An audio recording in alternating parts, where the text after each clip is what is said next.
In order to begin adding items to your event, you'll first navigate here to your Items tab, and then you can begin scrolling down here. It looks like I've got 9 items already on my event site here.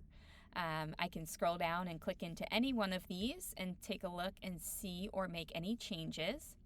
If I'd like to add a new item, I can begin by clicking this blue Add Item button, and then it will prompt me to select the type of item that I'd like to add. So if I was to add an auction item, I would begin by clicking on our auction item and then follow the prompts below in order to create that item on my website. Now I will go ahead and click into one that I already have the information on. So I'll go ahead and click into this private in-home chef dinner. So I'll begin by creating my title of my item. And then I can also decide if I wanted to utilize this new AI generator to write a description of that item.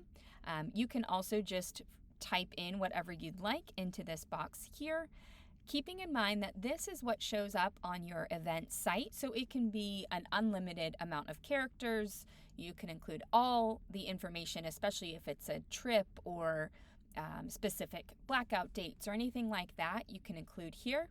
Your item card description. This is going to be an abbreviated version of your details. So this has a 500 character limit, and that is noted on, if you click over or hover over any of these eyes, that will provide you that information here.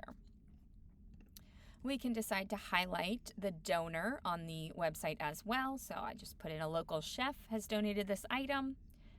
Next, we'll decide if we want it to be a live or silent auction item. So if it was to be a live, we would just toggle that and it becomes a live auction item. In this instance, I'm going to keep this as a silent auction item, so I'll leave it at silent. Next, we'll include our retail value.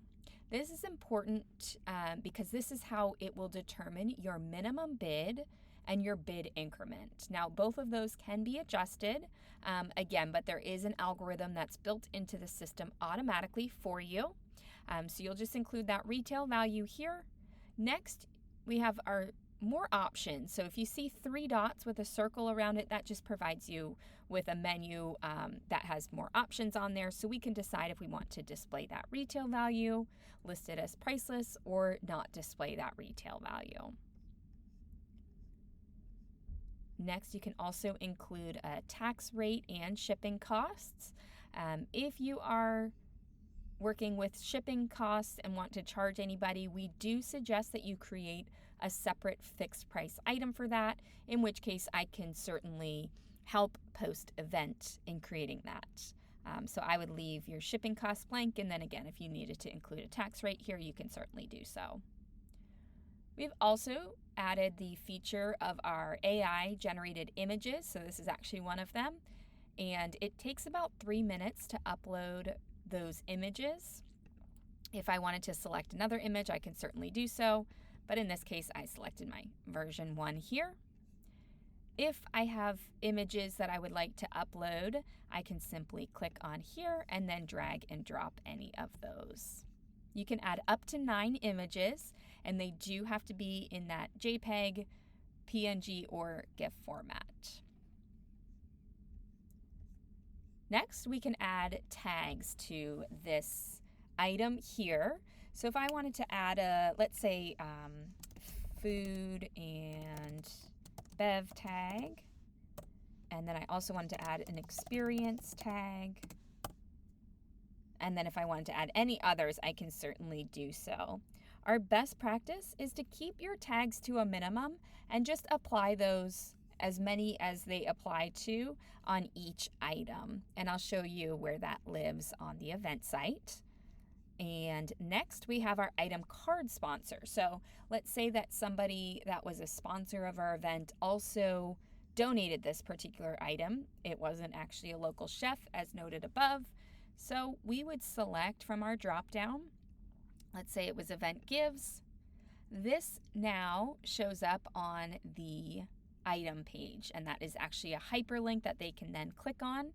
So just another great feature to highlight with your sponsors. And then we come to our minimum bid and bid increment. Again, this was determined by that retail value. So I would say, let's go ahead and I'm going to adjust this to $350 and I'll have it increase by $100. I like to keep it either at even numbers or, 0 and 5. I think that has a nice clean look to it. And then we'll decide to either publish this item now or later. So this item, if I wanted to keep everything hidden until we want to publish it all at once, I would toggle this to no. In this instance, I am going to toggle it on, and then we'll go ahead and view what that item page looks like. So I will save and close. And great. And now we can actually go and view our event site. Let's go ahead and view those items and see exactly where those tags are found as well. So if I go to view items here, and I can see all of them listed here, and I can click on that preview, or excuse me, look at this item here. I can read all about it. Again, we do have that local chef donated it. If I didn't want that on there, it would just be this sponsor logo here, which again is a hyperlink. As you can see here, our minimum bid is listed at $350, and I decided to include that retail value. Now going back to our items, if I wanted to actually apply some filters, here are those tags that I created. So I have food and bev and I have an experience tag.